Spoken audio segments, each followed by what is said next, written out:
This is an explanation of how to begin analyzing postmodern art and also how to complete my postmodern art analysis assignment. So, in this slideshow, I'm going to show you 12 images. The first four images of postmodern art I have labeled in the upper left hand corner according to what elements of postmodernism I think they contain, and I'll talk a little bit about that. The last eight images are numbered 1 through 8. I will briefly explain what you're looking at in those images, but I'm not going to analyze them for elements of postmodernism because those are the ones you are analyzing in your analysis assignment. So to begin with, this is my first sample image called "The Treachery of Images" by Renee Magritte, and I've said that it contains metafiction and also hyperreality. It's a painting of a pipe. The woman isn't the artwork, she's just looking at the artwork, but it's a pretty realistic painting of a pipe with the phrase underneath that says in French, "This is not a pipe." And you can see that in my footnote. I said that it is or contains some metafiction. We're going to use the term metafiction loosely and apply it to art too, even though it's mostly a literary term. I said in my postmodern intro talk that metafiction is writing about writing, but the really important thing to remember about metafiction is that first little part, meta, which means referring to itself.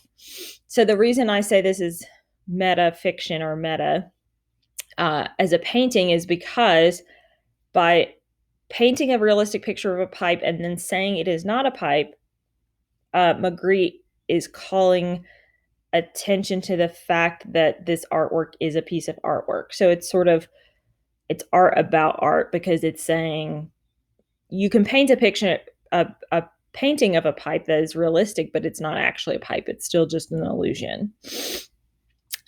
I said this is hyperreality because to refer back to the last part of our definition of hyperreality, in that element of modernism, there's some doubt about what is real and what is not real.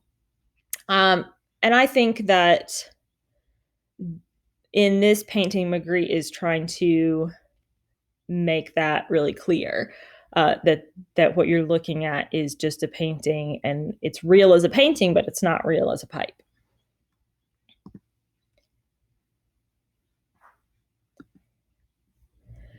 This is a piece of street art, which means it's painted outside on an actual wall by the British artist Banksy, who is like an anonymous and identified street artist. But I said that this work contains opposition to authority and also irony and playfulness. And the reason I said it contains opposition to authority is because so the wall and the window and actually the graffiti is a crime sign is on the wall or was on the wall before the artwork appeared.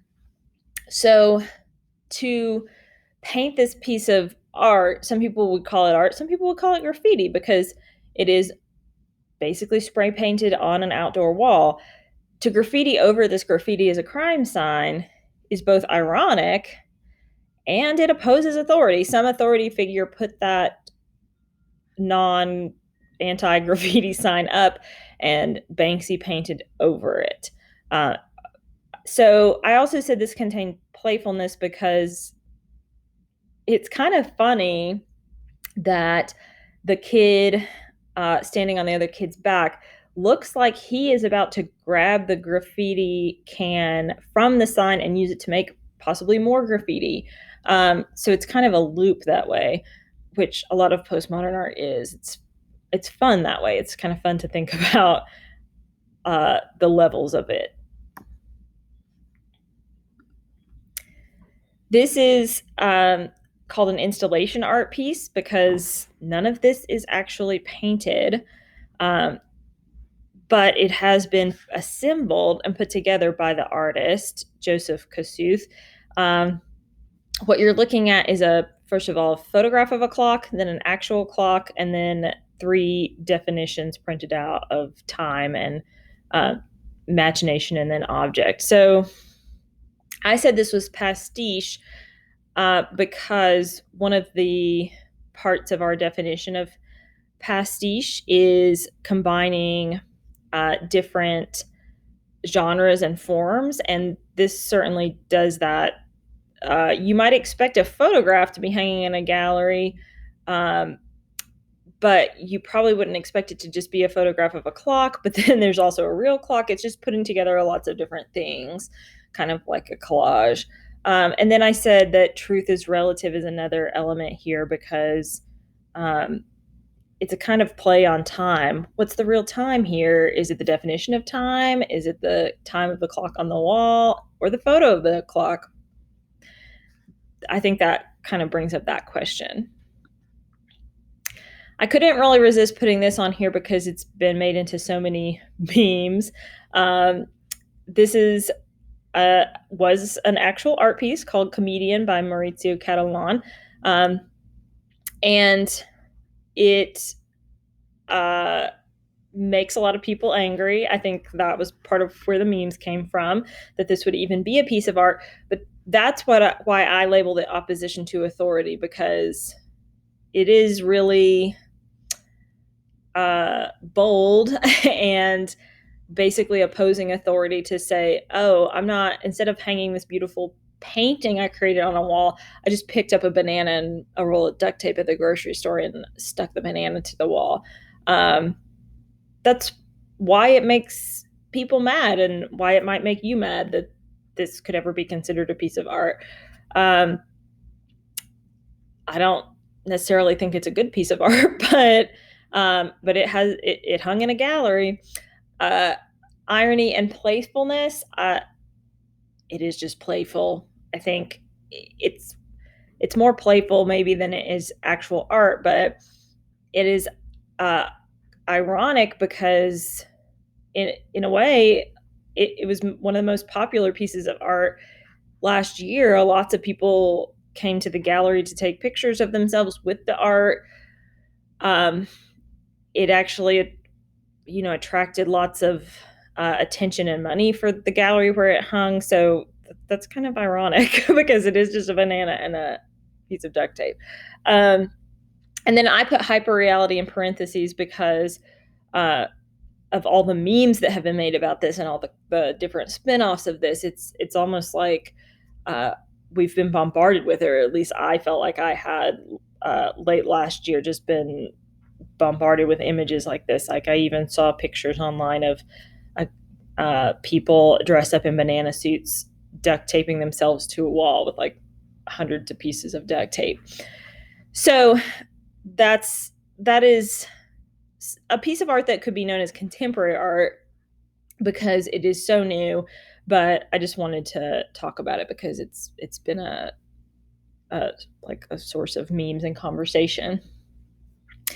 So this starts the series of numbered art that you are going to analyze, and I'll just go through these briefly, talk about what you're seeing here. Andy Warhol's Campbell's soup cans are print out lithographs. He did draw those soup cans. And if you look really closely, you can tell they're not all the same kind of soup. This is hanging in a wall of a gallery. Jasper John's map. I think this is a painting. I think it's fairly clear what the map might be of, but I'll just ask you to think about why is it painted that way and why is it called map? F111 is a painting that is supposed to be displayed wrapped around three sides of a gallery wall. So this shadowy figure walking across the floor is not part of the painting, but it is supposed to surround you like that. This is a performance art piece by Banksy, which means that the statue of Ronald McDonald and the man who's interacting with the statue are all part of the performance. So think about what's going on there and why.